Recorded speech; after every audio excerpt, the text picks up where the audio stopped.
আজকে আমরা আগের ক্লাসে আমরা কিন্তু বেশ নতুন নতুন ভাবে অঙ্ক করার চেষ্টা করেছি। আজকে আমরা অঙ্ক করব 30-এর দাগ, সংক্ষিপ্ত চতুর্ধর্মী 30-এর দাগ। এটাও কিন্তু একটু অন্য টাইপের অঙ্ক। অঙ্কটা কি বলেছে? উদ্দেশ্যহীনভাবে 10টি বল 3টি বাক্সে রাখা হয়। এই একটা বাক্স, এই একটা বাক্স, 1 নম্বর বাক্স, 2 নম্বর বাক্স, 3 নম্বর বাক্স। ঠিক আছে? কি বলেছে?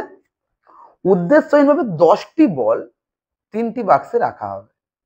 তাহলে এই বাক্সে একটি বল, টোটাল 10টি বল এটায় এটায় এবং এটায় রাখা হবে।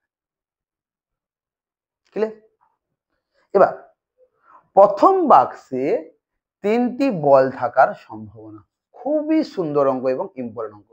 অনেক কিছু বোঝার আছে এখানে। কি বলেছে? আমি অঙ্কটাকে সামারাইজ করছি। 3টি বাক্সে 10টি বল রাখা হবে। এবার কি? প্রথম বাক্সে 3টি বল থাকার সম্ভাবনা। ক্লিয়ার? চলো প্রথম আমি আসছি। কি বলেছে? 10টি বল 3টি বাক্সে রাখা হবে। টোটাল বল কটা? 10টা। কটা বাক্স? 3টা বাক্স। তাহলে কত ভাবে রাখতে পারে? আমি সাপোজ ধরে নিলাম প্রথম বাক্সে 3টি বল রাখার ঘটনাটা হচ্ছে, সাপোজ কিছু একটা ধরলাম ই। ক্লিয়ার? যে প্রথম বাক্সে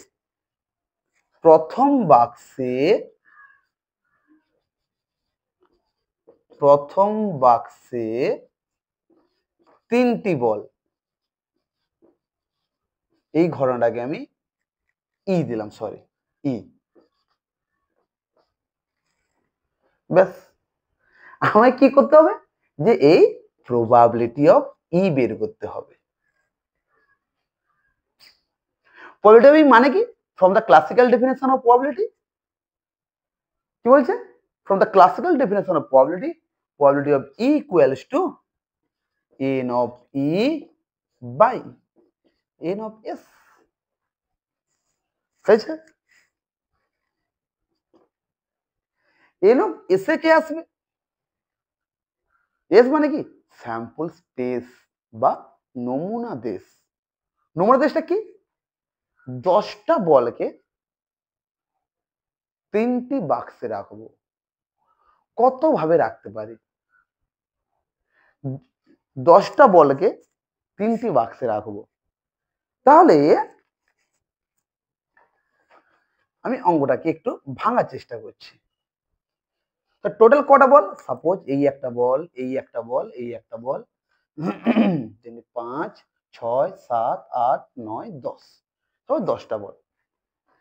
এই 10টা বলকে আমি 3টি বাক্সে রাখবো। এই একটা বাক্স, এই একটা বাক্স, এই একটা বাক্স। আমি এখানে নাম্বারিং করে দিচ্ছি 1, 2, 3, 4, 5, 6, 7, 8, 9, 10। বাক্সগুলোকেও নাম দিয়ে দিচ্ছি 1, 2, 3। আমি সাপোজ প্রথম বলটা যেটা আছে এটাকে আমি এখানে রাখতে পারি, এটাকে আমি এখানে রাখতে পারি, আবার এটাকে আমি এখানে রাখতে পারি। তাহলে প্রথম বলকে আমি কটা জায়গায় রাখতে পারি? এটাই, এটাই, এটাই, যে কোনো একটা রাখতে পারি। মানে 3টি জায়গায় রাখতে পারি। রাখছি না, বাট রাখতে পারি। এবার 2 নম্বর বল। 2 নম্বর বলকে আবার একই রকম। আমি এটাতে রাখতে পারি, বা এটাতে রাখতে পারি, বা এটাতে রাখতে পারি। সেক্ষেত্রেও 3টি উপায় বা 3টি জায়গায়। সবগুলো ইন্ডিপেন্ডেন্ট বা স্বাধীন। কারণ আমি এই বল রাখার সঙ্গে এই বল রাখার তো কোনো সম্পর্ক নেই, স্বাধীন। ইন্টু, তাহলে এই জন্য গুণ হয়ে যাচ্ছে। আবার এ বলটাকেও একই রকম হবে, এটাই বা এটাই বা এটাই রাখতে পারি। 3 ইন্টু ডট ডট করে 10টা বলের জন্য 10টা 3 গুণ হবে, অর্থাৎ 3 টু দি পাওয়ার 10। এই জিনিসটা তোমরা বুঝতে পেরেছো নাকি বল?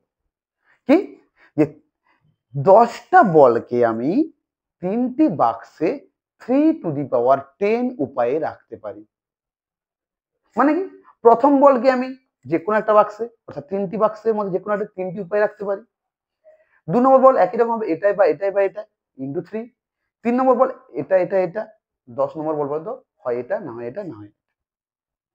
তাহলে এন অফ এস এর মেম্বার কত হবে? অর্থাৎ স্যাম্পল স্পেস বা নমুনা দেশে কতগুলো মেম্বার থাকবে?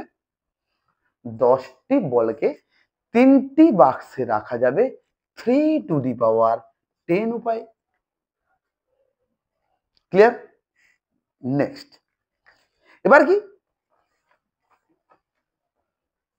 কি এন অফ ই।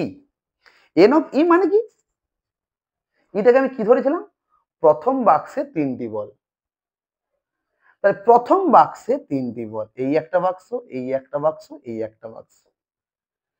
টোটাল কটা বল? টোটাল বল 10টা। প্রথম বাক্সে 3টি বল। আচ্ছা বাবু, 10টা বলের মধ্য থেকে 3টি বল স্যার প্রথম বাক্সে রাখবো। এবার বলো 10টি বলের মধ্য থেকে 3টি বল কত উপায়ে চুজ করতে পারি? ছিল 10টা, চুজ করবো 3টা। দিস ইজ কম্বিনেশন 10C3 উপায়ে। তাহলে আমি কি বললাম? 10C3 উপায়ে ইন্টু, তাহলে প্রথম বাক্সে ঢুকে গেল 3টা, বাকি কটা বল পড়ে আছে? 7টা বল। আমি তো জানি না ওই 7টা বল কোথায় থাকবে, এটাও থাকতে পারে বা এটাও থাকতে পারে। তাহলে বাকি কটা বল? বাকি বল হচ্ছে 7টা। তাহলে 1 2 3 4 5 6 7, বাকি 7টা বল। কটা বাক্সে রাখবো? 2টি বাক্সে। এবার দেখো সে একই রকম, এই বলটা এটাও থাকতে পারে, এটাও থাকতে পারে। তাহলে ক জায়গায় থাকতে পারে? 2 জায়গায়, 2 ইন্টু এই বলটা এটাও থাকতে পারে, এটাও থাকতে পারে, 2 ইন্টু 2 ইন্টু 2 ইন্টু 2 ইন্টু 2। তাহলে কটা? 2 টু দি পাওয়ার 7। এটাই হবে অ্যান্সার। কি দাঁড়ালো? এগুলোটাকে কিন্তু আবার একটু সামারাইজ করার চেষ্টা করছি। 10টা বল 3টি বাক্সে রাখা হবে। 10টা বলকে 3টি বাক্সে রাখা হলে